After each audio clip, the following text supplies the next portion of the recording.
नमस्कार, Ashwini Rana, founder voice of banking. आज शनिवार है और बैंकिंग की बात मेरे साथ का ये 22वां एपिसोड है और उम्मीद है कि ये एपिसोड आपको पसंद आएगा। तो आज जिन विषयों पे हम बात करेंगे वो है बिजनेस स्टैंडर्ड का BFSI की जो समिट हुई उसमें क्या क्या चर्चा हुई, उसके साथ रिजर्व बैंक ने होम लोन में क्रेडिट स्कोर अच्छा होने पर क्या राहत दी है और सरकार बैंकों में FDI बढ़ाने पर आमदा हो चुकी है। उसके साथ पंजाब नेशनल बैंक ने ग्राहकों को KYC के लिए एक नई तरह की सुविधा दी है, उसके बारे में बात करेंगे। और आज से ही नॉमिनेशन में एक की जगह 4 नॉमिनी बनाने का नियम जो है वो लागू हो गया है। तो शुरू करते हैं आज की इस बात को।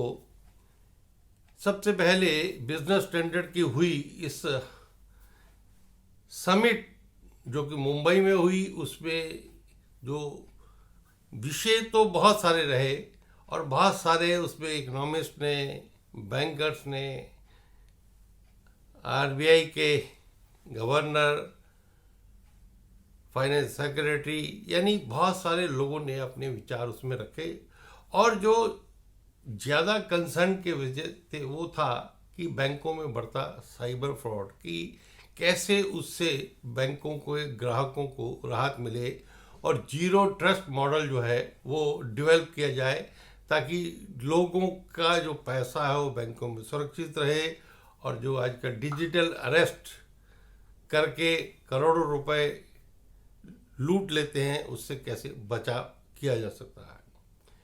फिर आज के विषय में कि भाई इंडियन बैंक जो है उनकी फाइनेंशियल जो स्थिति है वो बहुत ही अच्छी है, बहुत मजबूत है, बहुत अच्छी स्थिति में फाइनेंशियल जो हमारा सेक्टर है, बैंकिंग सेक्टर है, वो भारत का इस समय है।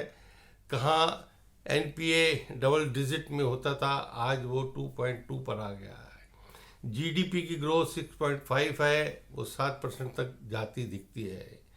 लेकिन इन सारी चीज़ों के साथ साथ एक जो कंसर्न और वहाँ निकल के आया वो लिक्विडिटी करंट की लिक्विडिटी की प्रॉब्लम है। यानी बैंक जो है वो अपना जो पैसा है वो लोगों को देना चाहते हैं, इंडस्ट्री को देना चाहते हैं, MSME को देना चाहते हैं, लेकिन फाइनेंशियल क्रंच है, मतलब वहाँ पर पैसे की कमी है।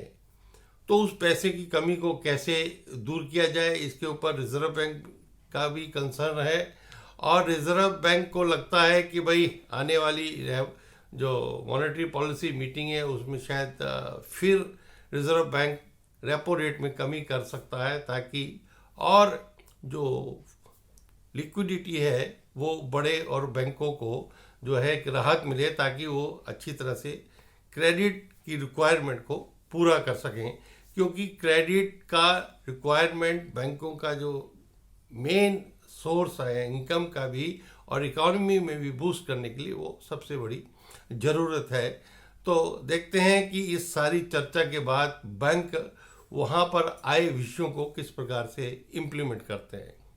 अब ये पैसे का क्रंच है, फाइनेंशियल क्रंच है, तो इसके लिए सरकार आमदा है कि भाई जो पब्लिक सेक्टर बैंक है उसमें भी FDI को बढ़ाया जाए। क्योंकि अभी तक 20% का कैप है पब्लिक सेक्टर में और उससे ज़्यादा आप FDI नहीं ला सकते। लेकिन अब सरकार 49% FDI लाने के बारे में विचार कर रही है।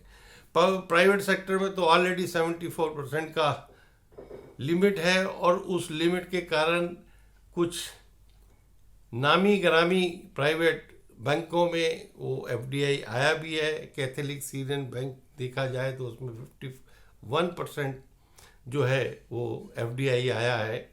और फेयरफैक्स कंपनी है उसने उसमें पैसा लगाया है। वैसे ही लक्ष्मी विलास बैंक जो था वो भी DBS के हाथों में चला गया और इसी प्रकार से यस बैंक में भी जो जापान की कंपनी है SMBC, वो भी 24% जो है स्टेक उसमें वो ले रही है। यानी प्राइवेट में तो ऑलरेडी शुरू हो चुका है, लेकिन पब्लिक सेक्टर में भी सरकार लाना चाहती है। लेकिन ये सिर्फ अगर वो सोचते हैं इससे जो फाइनेंशियल पोजीशन अच्छी हो जाएगी, लिक्विडिटी की प्रॉब्लम खत्म हो जाएगी, लेकिन और समस्याएं भी आ सकती हैं, क्योंकि जब वो बोर्ड में आएंगे तो उनका वर्चस्व भी होगा। तो इसके बारे में सरकार को जरूर सोचना चाहिए। वहीं रिजर्व बैंक ने होम लोन लेने वालों को एक और राहत दी है। अभी तक तो रेपो रेट के कारण जो कमी आती है उसके कारण होती है, लेकिन एक नई पहल रिजर्व बैंक ने की है। रिजर्व बैंक का कहना है कि जिन लोगों का क्रेडिट स्कोर अच्छा होगा उनको और राहत दी जा सकती है। यानी अगर आपका 750 क्रेडिट स्कोर है तो आपका रेट ऑफ 7% होगा। अगर वो कम होता है, 700 स्कोर हो जाता है, तो 7.5 आपके लिए रेट ऑफ इंटरेस्ट होगा। वैसे ही 650 स्कोर होता है तो 8% आपका रेट ऑफ इंटरेस्ट होगा होम लोन पर, और ये 3 साल तक के लिए होगा। तो यानी रिजर्व बैंक का कहना है कि लोगों की जो रिपेइंग कैपेसिटी है और जो उनकी आदत है वो अच्छी बनी रहे, और वो प्रॉपरली जो है लोन का रिपेमेंट करते रहें, उनका क्रेडिट स्कोर ठीक रहे, और उनको ये इंसेंटिवाइज करके जो है उनकी आदत को और सुधार करना चाहता है रिजर्व बैंक।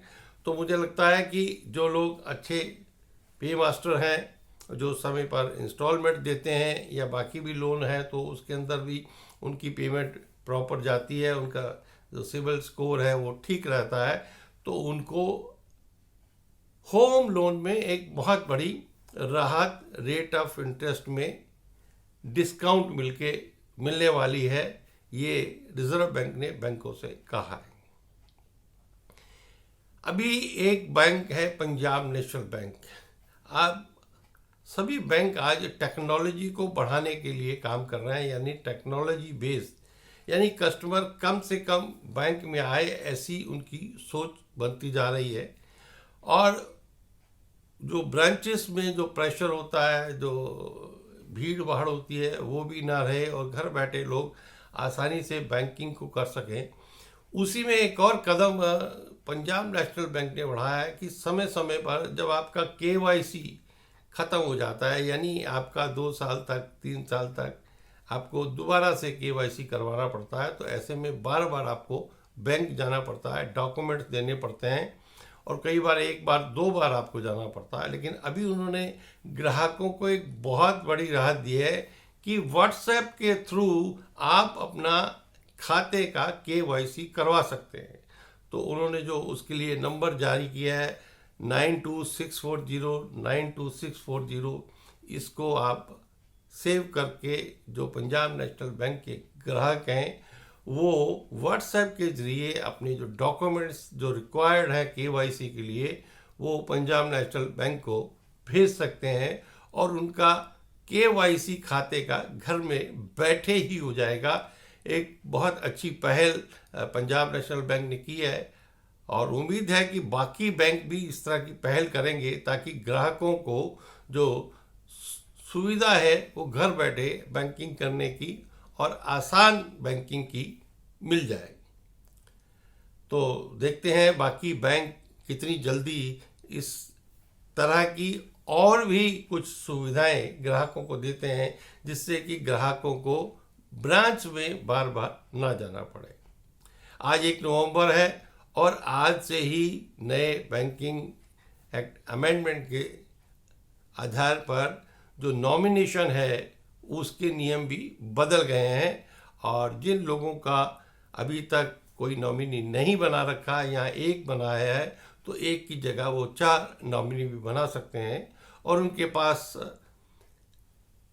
विकल्प रहेगा कि वो सक्सेसिव बनाना चाहते हैं या साइमल्टेनियस यानी 4 नॉमिनी हैं तो चारों को कितना कितना वो अधिकार देना चाहते हैं उनके बाद उनके पैसे को निकालने के लिए। और सक्सेसिव मीन्स यानी ग्राहक की मृत्यु के बाद पहला जो नॉमिनी है उसी के पास राइट होगा। अगर वो भी नहीं रहता तो दूसरे का, दूसरा नहीं तो तीसरा, तीसरा नहीं तो चौथा।